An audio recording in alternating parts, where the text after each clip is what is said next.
Hello friends, welcome to the King YouTube channel. Meghan has a public enemy number one. Curious about who holds that title. Well, I'm not sure if this person is sly and cunning enough to take on Meghan, but with her fierce nature, it's safe to say her enemies won't have an easy time. It's clear this person has risen as Meghan Markle's most notable opponent given how things have played out. It's pretty interesting, don't you think? You know, there are times when we might not like our moms telling us what to do, but often we realize they were right all along, even if we don't want to admit it. We've all been there. On a more serious note, though, Meghan Markle has hurt many people on several occasions.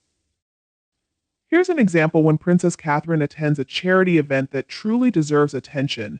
Meghan often seems to make a sudden appearance, doing a paparazzi walk, showing off stress patches, or casually leaving a dinner with a companion. Doesn't it seem a bit spiteful? When you really think about it, isn't it obvious? You can clearly see the envy coming through. The thought running through her mind seems to be, if I do this, say, on Prince George's birthday, I'll grab some headlines. But the impact is fading, with each new stunt getting less and less attention. What's interesting, though, is that Josh Settler is now seen as the Sussex's most significant public adversary. Make no mistake, the situation stems from what was revealed in the letter recently sent to People magazine, which claimed this was a joint agreement. In reality, there was nothing mutual about it. You know, it always ended in a shouting match, and it's fair to assume Mr. Settler held his ground. It's also likely he gave his best effort under extremely challenging circumstances. Now, when it comes to the argument between Josh Settler and Meghan, whose side are you on? Comment one if you're with Josh Settler, and two if you're with Meghan. Let's see where everyone stands. But here's where things get really interesting. On the eve of their Colombian trip, the so-called royal tour, they're so eager to promote, you can tell no one else was offering anything of substance. They're really trying to force this narrative. It's the only thing that seems even remotely tangible. As I mentioned the other day, the royal family needs to get a handle on this because it's going to have a serious impact on everyone involved. The monarchy's image is clearly taking a hit. Just look at former actresses parading around, pretending to be a royal, with Prince Harry trailing behind like a handbag carrier. This isn't the kind of image anyone wants for the royal family. But here's where it gets even more intriguing. According to sources familiar with the situation, Meghan and Harry are not only furious about how this information was revealed, but they were also genuinely shocked by it, as they had no idea it would result in him leaving. To be honest, there was nothing mutual about it. He wanted to leave just like anyone else would in that situation. Allegedly, he just couldn't take it anymore. If you've given your absolute best and think, I've done everything I can in this job, and you hope it's appreciated, then you've done your part. Now, according to a source, it's clear that Mr. Settler could easily become their new public enemy number one. When you consider the 17+ CEOs who've worked at Archer or with them over time, it's obvious there's no shortage of issues. It seems Harry either doesn't see it, is in denial, or just doesn't want to admit it. He appears unwilling to get involved or take anyone's side other than Meghan's. The staff is extremely puzzled by this situation, and I have to admit I'm also confused in many ways. No matter what happens next, I want to wish Mr. Settler the best of luck. It's clear that Meghan and Harry believe they have a lot of power to keep these stories from coming out, but their influence is steadily fading minute by minute. People need to stop being afraid of Harry and Meghan. It's time to stand up and push back against their nonsense. Why are people so scared? Because she'll sue, countersue, and try to intimidate. But the truth is, she's pathetic, especially in California, where it's easy to file a lawsuit without much money up front. A class action suit would be even better.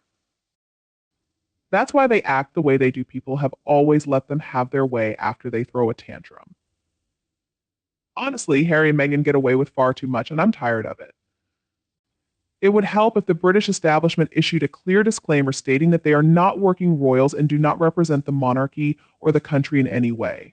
There's a reason Harry's been called stupid, even his mother reportedly called him thick as a plank. It's sad to see him being used as a pawn by some questionable people, but that's the choice he's made. Yes, she did say that, and I stand by it. We all know Harry can't fix stupidity.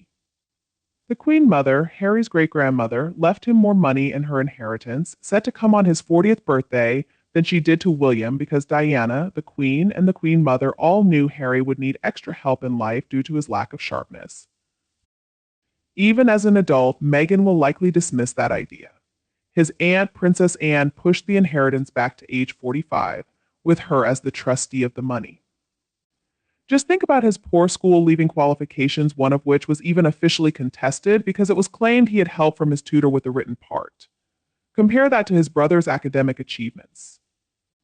There's truth to the saying, a fool and his money are easily parted. Harry has never carried cash or had to handle anything that involves real work like paying bills or managing a household. But that's no excuse. Kids are taught how to manage money by earning it through chores or allowances. I never had cash on hand either. I had to run errands every day just to earn a few pence to spend on treats during the weekend. If my relatives visited and I got a 50-pence coin, I felt rich. But when it comes to Harry, no one else wanted him. All the decent women ditched him once they saw the real person behind the carefully crafted palace image. He was a spiteful, selfish, and thoughtless boyfriend, definitely not husband material, so they all kicked him to the curb. I still believe Meghan never really wanted Harry. She had her sights set on William.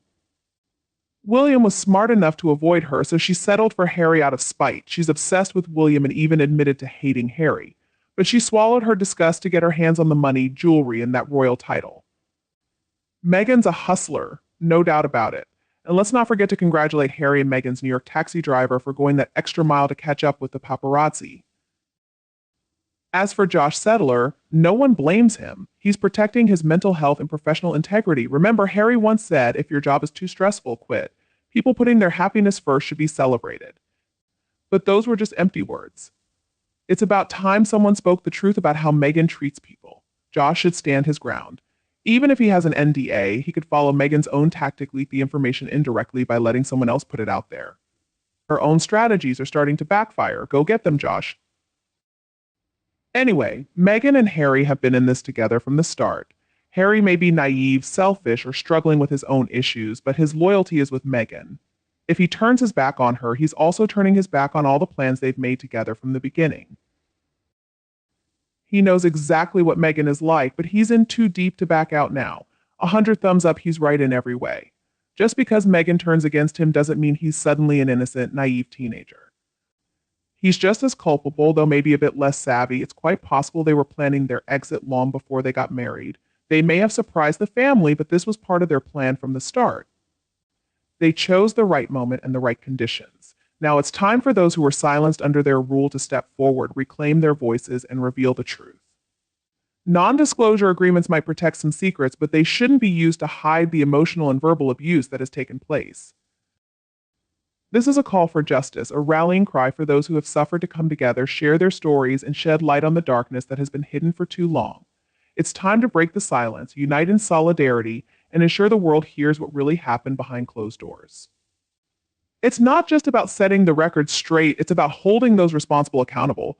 Together, we should seek justice not only in the court of public opinion, but also in the legal system, pursuing damages for the pain caused. No more whispers in the shadows. It's time to stand firm, fight back, and hold the wrongdoer accountable. Let this be the moment when truth prevails, when the voices of the wronged are heard louder than ever, and when justice is finally achieved. As for your beliefs and views, I can see the passion and commitment behind them. It's clear you believe in standing up for justice and holding people accountable for their actions. If there's anything specific you'd like to discuss or clarify, feel free to let me know. Share this information with me and everyone else in the comments area. We are grateful that you have watched our videos. If you would like, share, and subscribe to the channel, I would really appreciate it. Thank you in advance for your support. We will see each other again soon.